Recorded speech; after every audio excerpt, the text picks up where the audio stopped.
అందరికీ నమస్కారం. వాగ్దేవి సరస్వతి ఛానల్ నీతి కథలకి స్వాగతం. నేను విశాలక్ష్మి సిస్టర్. ఈరోజు తెలుసుకోబోయే నీతి కథ పేరు తెలివితేటలు. అనగా అనగా ఒక తండ్రి, ఆయనకి ముగ్గురు కొడుకులు. ముగ్గురు చాలా తెలివైన వాళ్ళు. కొన్నాళ్లకు తండ్రి చనిపోయాడు. బతుకు తెరువు కోసం ముగ్గురు దేశాటనకి బయలుదేరారు. దారిలో వాళ్ళకి ఒక పెద్ద మనిషి ఎదురయ్యాడు. నా గుర్రం తప్పిపోయింది, దారిలో మీకేమైనా కనబడిందా అని ఆ పెద్ద మనిషి అడిగాడు. ఈ దారినే వెళ్ళింది అన్నాడు మొదటివాడు. దాని కుడి కన్ను గుడ్డి కదా అన్నాడు రెండోవాడు. దాని మీద ఒక పిల్లవాడు ఉన్నాడు కదా అన్నాడు మూడవవాడు. ఆ పెద్ద మనిషి ఎంతో సంతోషపడ్డాడు. నిజం, అంతా సరిపోయింది. మీరు దాన్ని ఎక్కడ చూశారు అని అడిగాడు. మేము దాన్ని చూడలేదు అన్నారు అన్నదమ్ములు. చూడకుండా ఎలా చెప్పారు అన్నాడు పెద్ద మనిషి. మా తెలివితేటలతో చెప్పాం అన్నారు అన్నదమ్ములు. చూడకుండా తెలివితేటలతో ఇదంతా ఎలా చెప్పగలరు? మీరే నా గుర్రాన్ని దొంగిలించారు, పదండి రాజు దగ్గరికి అన్నాడు పెద్ద మనిషి. అందరూ రాజు దగ్గరికి వెళ్ళారు. గుర్రాన్ని చూడకుండా ఎలా చెప్పారు అని రాజు కూడా అడిగాడు.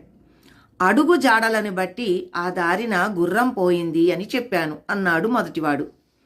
దారిలో ఎడమ పక్క గడ్డి కొమ్మలు మేచి ఉన్నాయి, కుడి పక్క మేయలేదు, అందువల్ల దాని కుడి కన్ను గుడ్డిదని తెలుసుకున్నాను అన్నాడు రెండోవాడు. దారిలో ఒక మడుగు ఉంది, దాని దగ్గర గుర్రం అడుగులు, పిల్లవాడి అడుగులు కనబడ్డాయి. వాళ్ళు దాంట్లో నీళ్లు తాగినట్టుంది. దీన్ని బట్టి గుర్రం మీద పిల్లవాడు ఉన్నాడు అని తెలుసుకున్నాను అన్నాడు మూడోవాడు. రాజు వాళ్ళ తెలివికి విస్తుపోయాడు.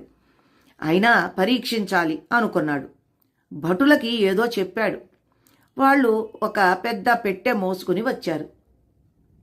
ఈ పెట్టెలో ఏముందో చెప్పండి, అప్పుడు గాని మీ మాటలు నమ్మను అన్నాడు రాజు. ఇందులో తేలికైన వస్తువులు ఉన్నాయి అన్నాడు మొదటివాడు. అవి గుండ్రటి వస్తువులు అన్నాడు రెండోవాడు. అవి మామిడికాయలు అన్నాడు మూడోవాడు. వాళ్ళు చెప్పింది సరిగ్గా ఉంది, ఇదెట్లా చెప్పారు అని అడిగాడు రాజు. భటులు మోయడాన్ని బట్టి తేలికైన వస్తువులు ఉన్నాయి అని చెప్పాను అన్నాడు మొదటివాడు. పెట్టెలో వస్తువులు దొరలడాన్ని బట్టి అవి గుండ్రనివి అని చెప్పాను అన్నాడు రెండోవాడు. భటులు తూర్పు వాకిలి నుంచి పెట్టె తెచ్చారు. ఆ వైపు మామిడి తోపు ఉంది. ఈ కాలంలో కాచేవి మామిడికాయలే కదా, దీన్ని బట్టి చెప్పాను అన్నాడు మూడోవాడు. రాజు వాళ్ళ తెలివితేటలని ఎంతో మెచ్చుకున్నాడు. మంచి కానుకలిచ్చాడు. కొలువులో ఉద్యోగం కూడా ఇచ్చాడు.